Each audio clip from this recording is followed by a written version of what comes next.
जय श्री कृष्ण विद्यार्थी मित्रों, नीलमाधव पब्लिक स्कूल तरफ से मैं आप सबका हार्दिक स्वागत कर रही हूँ। आज हम कक्षा 6 की वीडियो बना रहे हैं। पिछली वीडियो में हमने पाठ 7 यह भी एक परीक्षा को शुरू किया था। उस आपका वीडियो में हमने पाठ का प्रथम दृश्य देखा था। उस वीडियो में हमने जो देखा था कि एक अलग अलग दृश्य वाला है, यह बाजार का दृश्य है। ठीक है, बाजार में दृश्य था, कई सारे लोग आए, अखबार वाले आए, चाय वाले आए, भिखारी आया और एक विद्यार्थी आए। इन सभी की बात हमने की थी। तो अब दूसरा आपका जो दृश्य है वह हम शुरू करने वाले हैं। तो आप अपने पाठ्य पुस्तक साथ में रख लीजिए ताकि जो मैं आपको कराऊं वो आप उसमें पढ़ सकें। ठीक है, तो हम अब शुरू कर रहे हैं दूसरा दृश्य। तो प्रधानाध्यापक कक्ष की तख्ती के पीछे प्रधानाध्यापक जी कुछ लिखते हुए एक अध्यापक का आना। प्रधानाध्यापक है यानी जो ये प्रधानाध्यापक है यानी हमारे प्रिंसिपल, हम कहते हैं ना प्रिंसिपल, वह। तो उनका जो कक्ष का दृश्य है यह कि वहाँ वह अपना कुछ कार्य कर रहे हैं। उसी समय अध्यापक यानी शिक्षक, कोई शिक्षक वहाँ पर आता है और उनसे बात कर रहा है। अध्यापक: सर, परीक्षा शुरू हो गई और देवेंद्र सेन अभी तक अनुपस्थित है। परीक्षा शुरू हो गई, वह जो विद्यार्थी था, वो जो भिखारी की मदद कर रहा था, उसके बारे में यह बात कर रहे हैं। तो उस लड़के का नाम क्या है? देवेंद्र सेन। उस लड़के का नाम है, जो विद्यार्थी उस भिखारी की मदद कर रहा था, उसका नाम है देवेंद्र सेन। तो जो अध्यापक है वो कहता है परीक्षा तो शुरू हो गई पर देवेंद्र सेन अभी तक अनुपस्थित है, वह अभी तक पहुंचा नहीं है। प्रधानाध्यापक वह क्या कहते हैं? क्या देवेंद्र, क्या बात हुई? वह तो मेधावी छात्र है। मेधावी यानी होशियार, मेधावी यानी होशियार। अरे भाई, किसी को स्कूटर लेकर भेजो, लेकिन ठहरो, मेरे पास फ़ोन नंबर है, पहले पता कर लेता हूँ। फ़ोन उठाते हैं। हेलो हेलो हेलो, हाँ मैं प्रधानाध्यापक बोल रहा हूँ। उसको उनकी चिंता हुई, अरे यह देवेंद्र आया क्यों नहीं? वो तो बहुत होशियार लड़का है, परीक्षा क्यों नहीं देने आया? उनको उसकी चिंता हुई। वह कहता है कि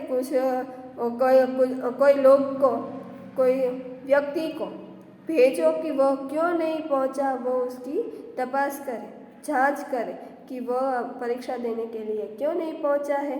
पर कहता है ठहरो, मेरे पास फ़ोन नंबर है। मैं फ़ोन उठाते हैं और फ़ोन लगाते हैं और वो हेलो हेलो करते हैं। वो क्या कर रहे हैं? हेलो हेलो करते हैं। हाँ मैं प्रधानाध्यापक बोल रहा हूँ। अरे भाई, देवेंद्र की परीक्षा शुरू हो गई है, आज पहला दिन है, वह आया क्यों नहीं है अभी तक?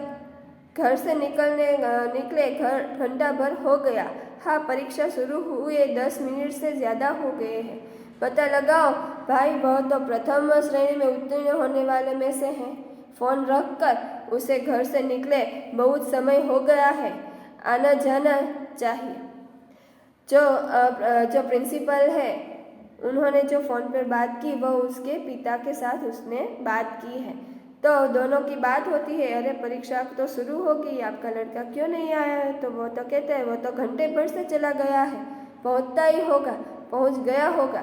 पर वो कहता है परीक्षा शुरू होने के 10 मिनट चले गए हैं पर वह आया नहीं है। वो तो प्रथम श्रेणी में उत्तीर्ण है, प्रथम नंबर आने वाले व्यक्ति है।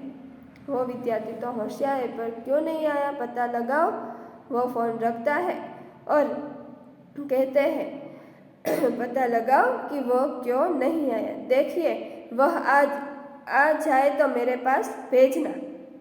वह शिक्षक को क्या कहते हैं कि वो आ जाए तो उसे मेरे पास भेजना। वैसे ही उसके साथ वाले लड़के से मालूम करो कि एक्सीडेंट तो नहीं हो गया। अध्यापक का जाना, कुछ ही देर बाद देवेंद्र का हाँफते हुए आना।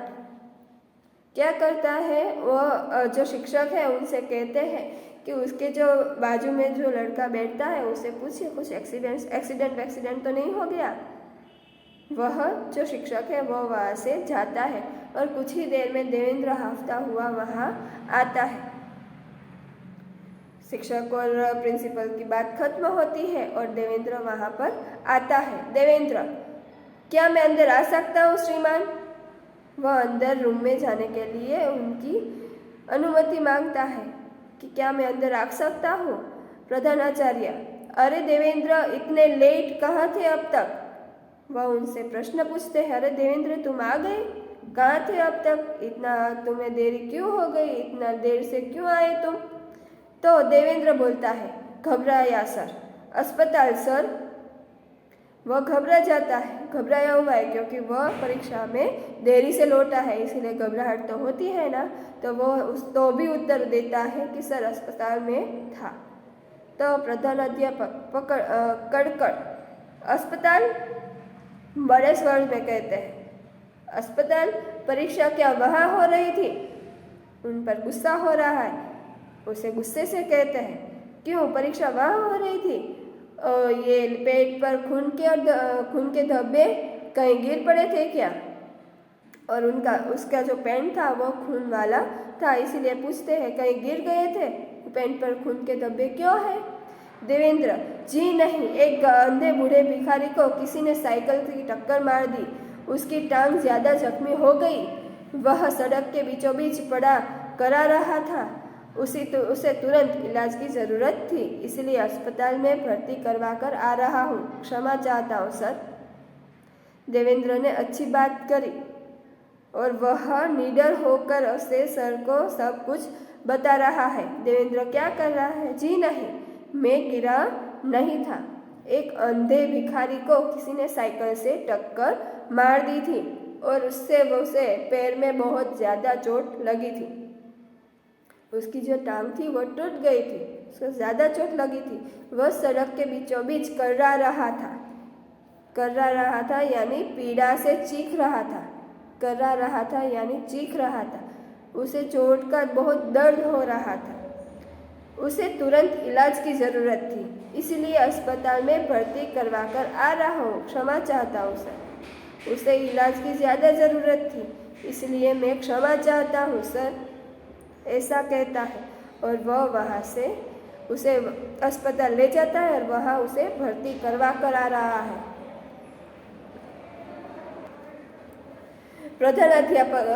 प्रधानाध्यापक क्या बोल रहे हैं कि शाबाश, यह जानते हुए भी परीक्षा का समय है, तुमने अपना कर्तव्य निभाया। इतना इंसान की जिंदगी इस परीक्षा से बहुत बड़ी और कीमती होती है।